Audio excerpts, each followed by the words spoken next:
Come gather round the campfire and hear our ghostly tales of chilling terrors, darkest woes, and anything that goes bump in the night. So cuddle up with your best friend or dare it alone. The darkness is closing in and spirits are calling your name. This is Fireside Phantoms.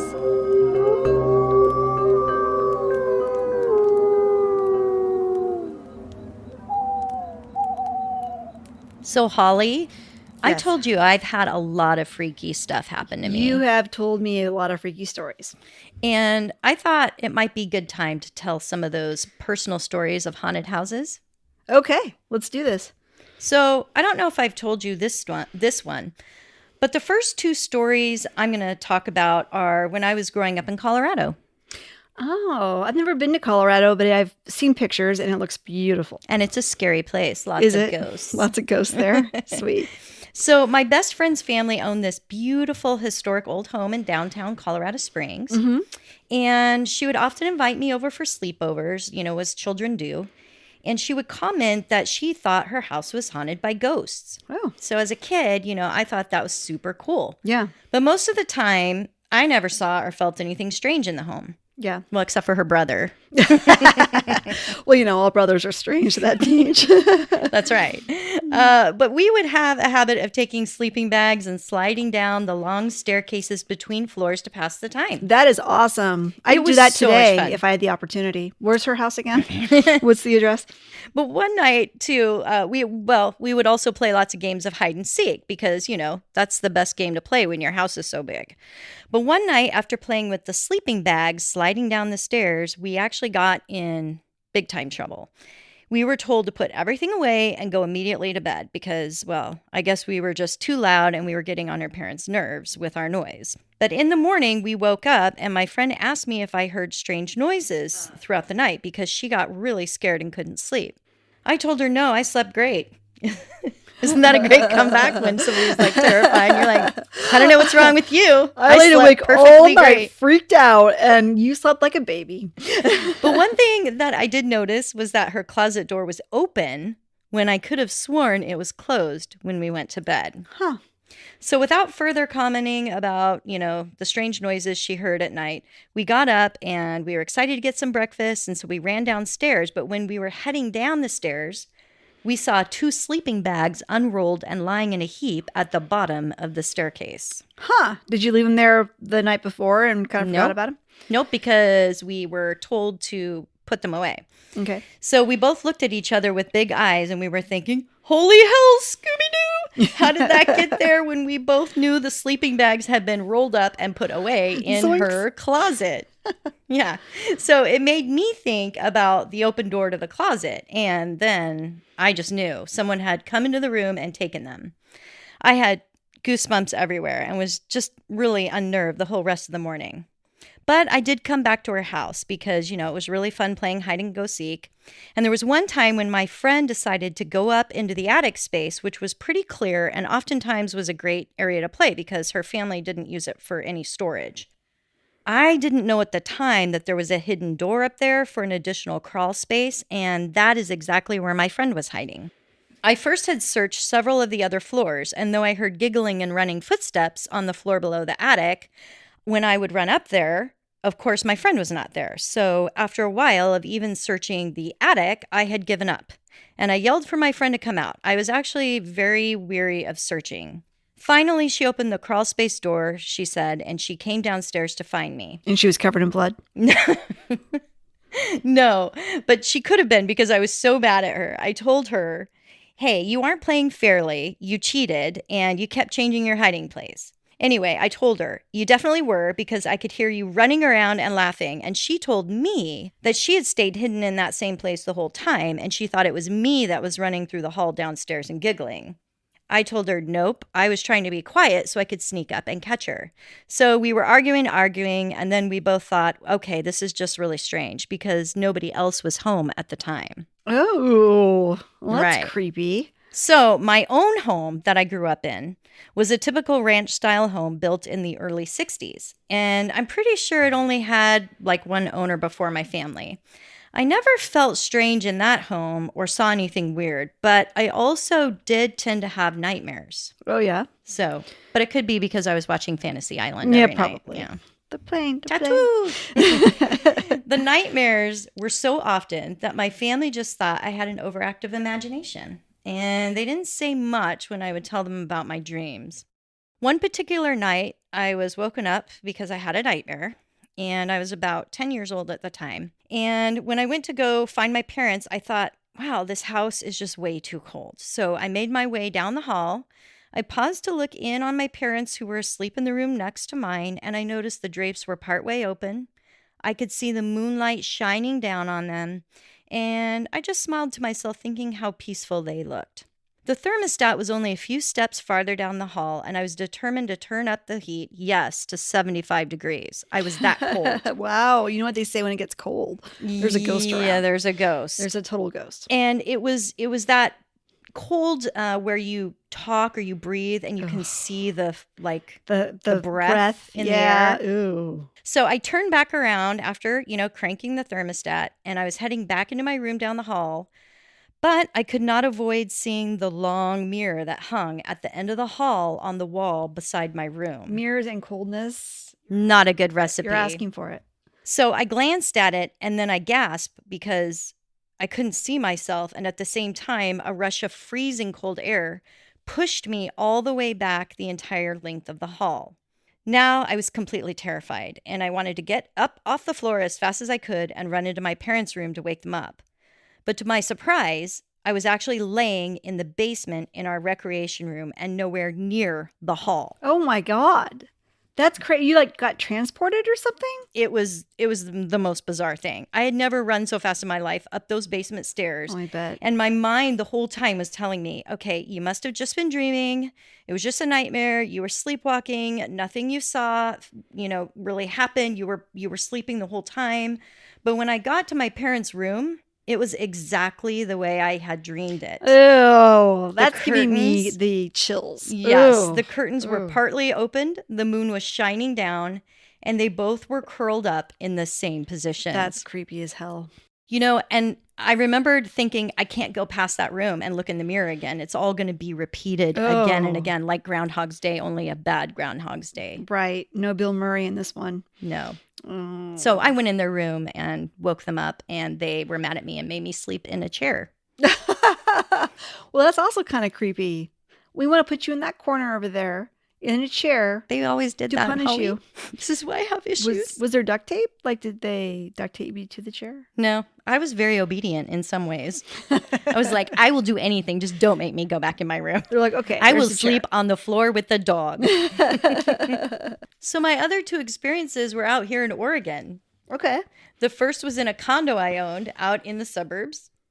Many of my neighbors had already told me of their paranormal experiences. Oh, so it was a common thing in your complex. It was. Huh. Some said the condos were built on old burial or hunting grounds. And they were dealing with a bunch of, crazy stuff like electrical problems, all kinds of things. Mm-hmm.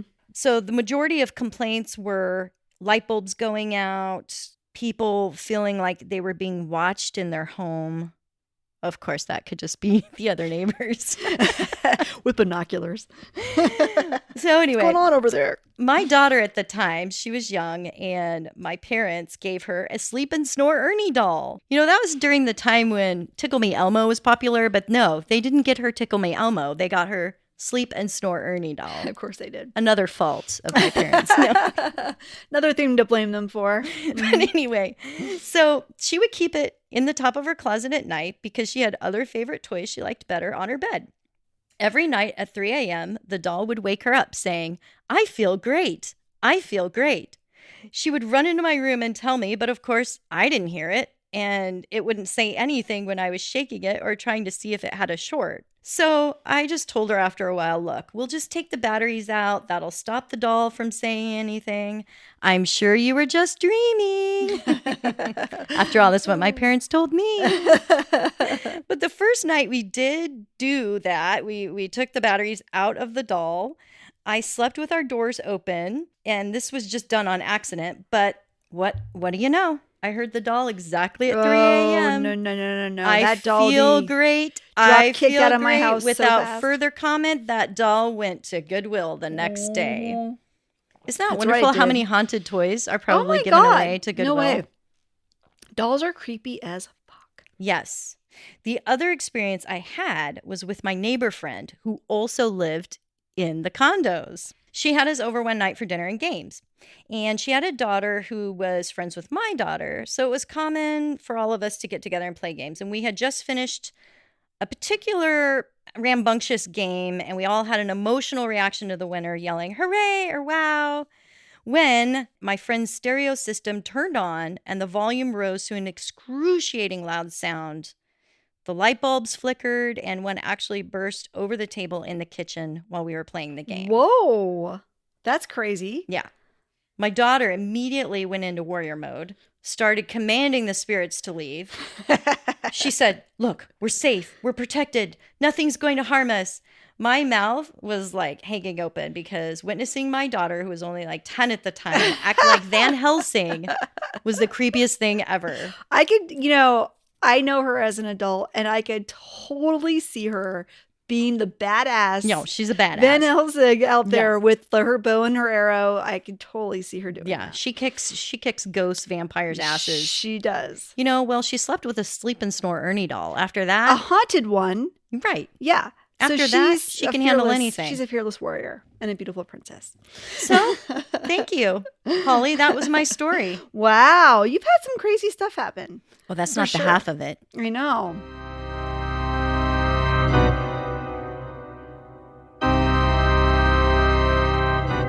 What about you? You've had an interesting life. Well, so my story isn't necessarily a scary story. It's just kind of a weird story. And that's because, okay. Weird is good. Portland's weird. We have like a big umbrella of stories here at Fireside Phantoms. So my actually took place in my hometown. But it didn't happen. That is scary. No. It didn't happen till after I had moved out of my hometown, but it's still in the Portland area. It's a suburb of Portland. It's out in the country. It's called this little town called Damascus. Go Damascus. I think I know what you're going to talk about. That is the right story. So there's a house out there. It's called Oculus Annubis, and I think I'm pronouncing that correctly. I'm not entirely sure. You are. But it's weird. It's definitely weird. It's a pretty weird place. I took you there, didn't I? You did. I did, yeah. I don't remember what year it was. I want to say 2007.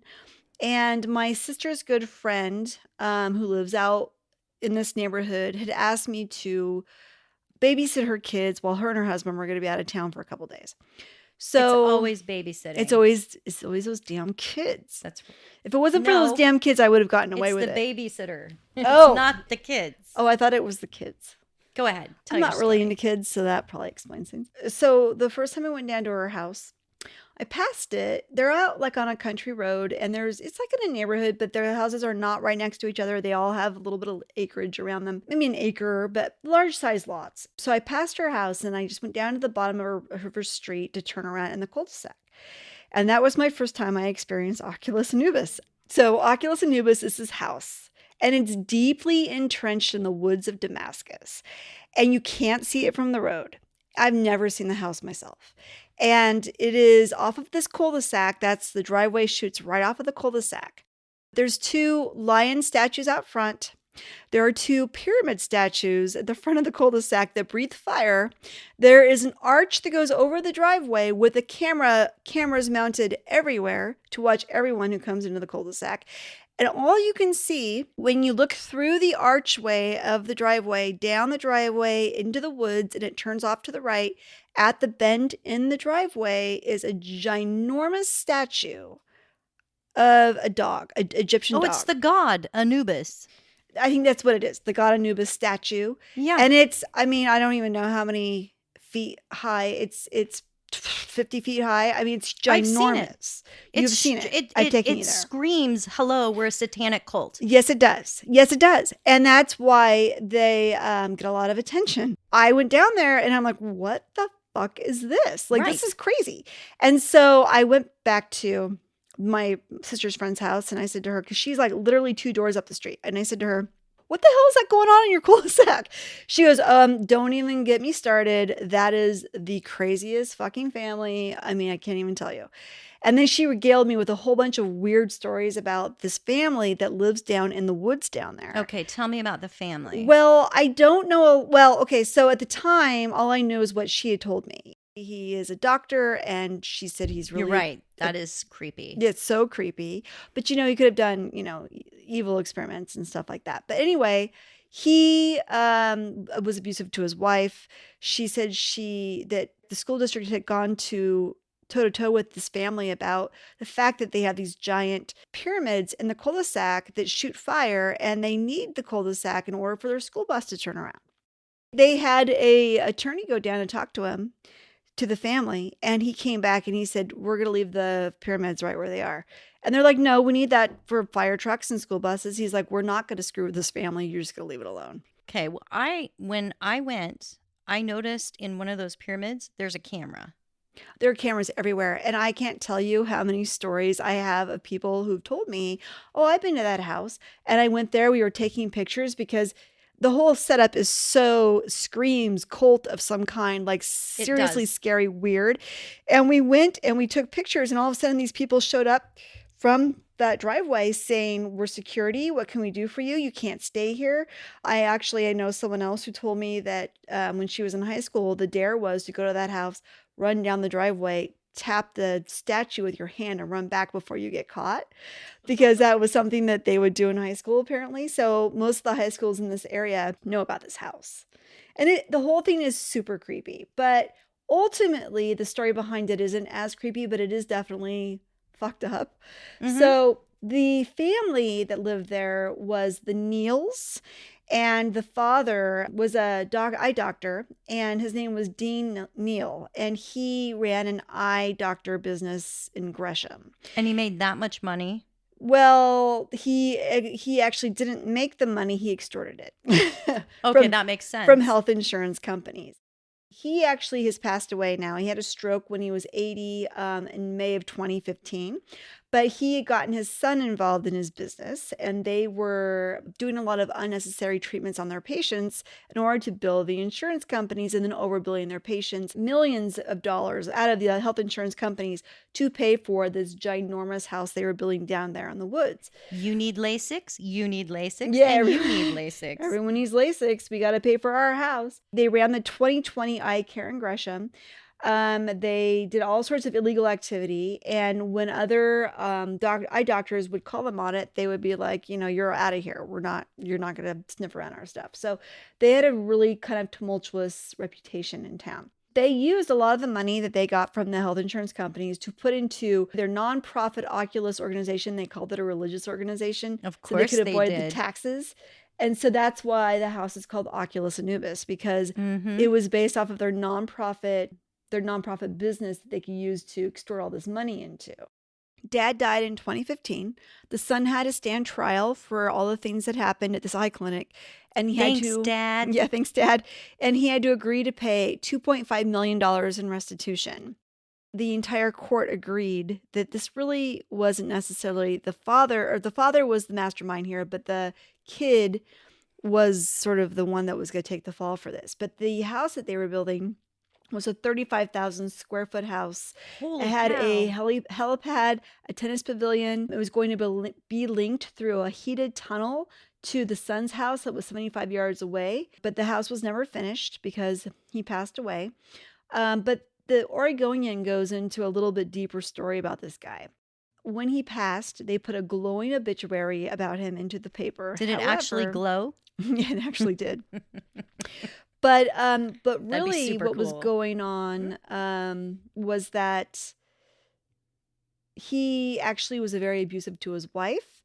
They believed the son was actually mildly disabled. He was obsessed by his image, and he was driven by his enormous ego. He said that the son said that when he was a kid, that he had been raped as a child by an acquaintance. And when he told his father about it, his father did not want to report the abuse because he told them it would be bad for his image. He said, just buck up, you'll be fine. So, buck up, little camper. So to deal with the trauma of this, the younger Neil, he went ahead and started biting the backs of his hands.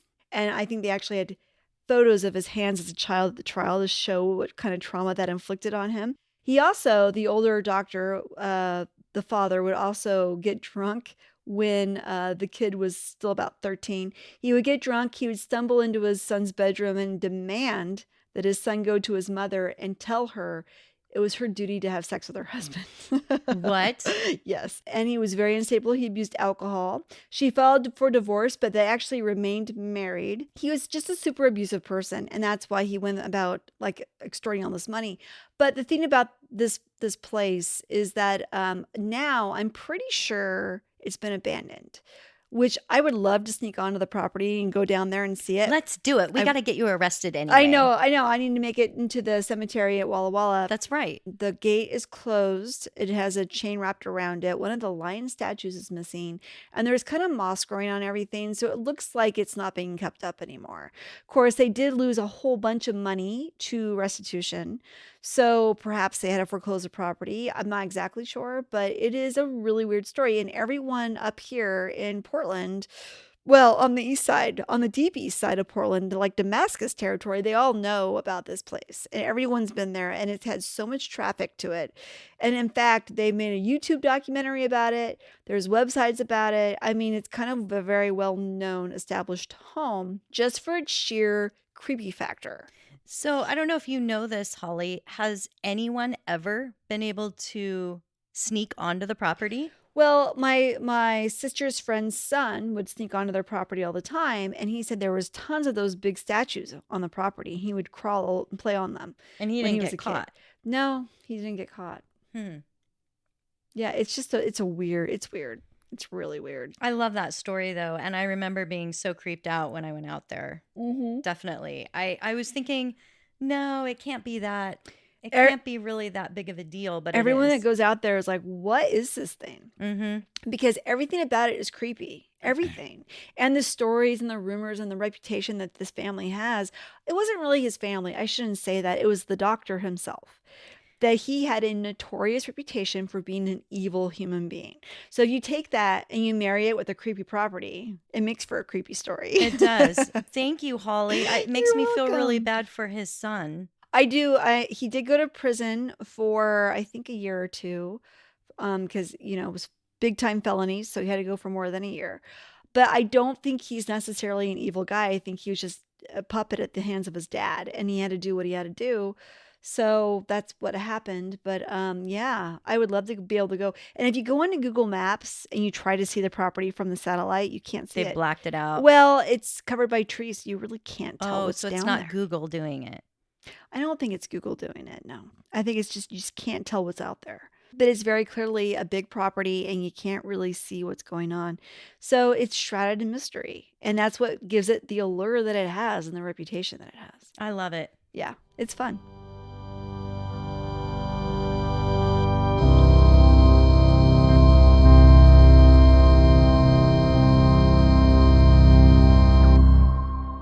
Oculus Annubis is this house that you actually cannot see from the road. I've actually never seen the house. I'm not sure. Shit. Fucking A, actually, and basically. Okay. Now that you've said that, Josh, this is all your fault. Because now that you've said that, Curse me. I can't just. So Oculus Annubis is a house that is in my hometown. And you can't see it from the road. I've never seen the house from the. I can't fucking do this. God, why did you have to say that? I can't. You can't. I'm gonna say it because I have to say it. That's fine, Holly. Holly, it makes sense. Yeah. Thank it you. makes sense, and we're just teasing you. Yeah. Don't even No, worry you know about what? it. Okay, just start all over from the house. Okay. Start all over. I'm not even gonna look at you. Don't you dare look at me. As the flames die down, do remain undaunted. Though all hitchhikers are ghosts, And all dolls are definitely haunted.